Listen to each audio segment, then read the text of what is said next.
नमस्ते, प्रणाम, हर हर Mahadev. Guys, power star Pawan Singh का आज एक गाना रिलीज होने वाला था आज सुबह सुबह, जो कि उषा फिल्म्स यानी कि विकी भैया के चैनल से रिलीज होने वाला था। इसी के बारे में आज की इस वीडियो में बात करेंगे कि आखिर गाना जो है वो क्यों नहीं रिलीज़ किया गया है। इस गाने का रिलीजिंग टाइम जो था वो 6:45 में आज सुबह में था, लेकिन इस गाने को अभी तक रिलीज़ नहीं किया गया है। तो आपके मन में भी सवाल होगा कि गाना आखिर क्यों नहीं रिलीज़ किया गया। आपको बता दें कि पावर स्टार पवन सिंह के इंस्टाग्राम पे इस गाने को लेकर एक अपडेट भी छोड़ा गया है, जिसमें लिखा गया है कि कुछ टेक्निकल इश्यूज़ की वजह से इस गाने के रिलीजिंग में लेट हुआ है। इस गाने को रिलीज़ आज नहीं किया जाएगा। आपको बता दें कि कल के दिन पवन सिंह का एक गाना रिलीज़ हुआ था, सुन मेरी लॉलीपॉप, और उस गाने पे अभी तक अच्छे खासे व्यूज़ आ चुके हैं। 1.6 मिलियन व्यूज़ आ चुके हैं 12 घंटों के अंदर।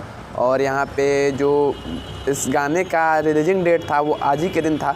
तो लगातार 2 दिन पवन सिंह के गाने एक साथ नहीं रिलीज हो सकते हैं, तो कहीं ना कहीं इसी वजह से इस गाने को रोक के रखा गया है। और इस गाने को मतलब कल या परसों में रिलीज़ कर दिया जाएगा। ये बात मैंने कल की वीडियो में बताया था कि टीजर आज छोड़ा गया, तो गाना भैया कल नहीं छोड़ा जाएगा, गाने को 1-2 दिन बाद छोड़ा जाएगा। वैसे आपका इस वीडियो के बारे में क्या ख्याल है, कमेंट में ज़रूर बताना।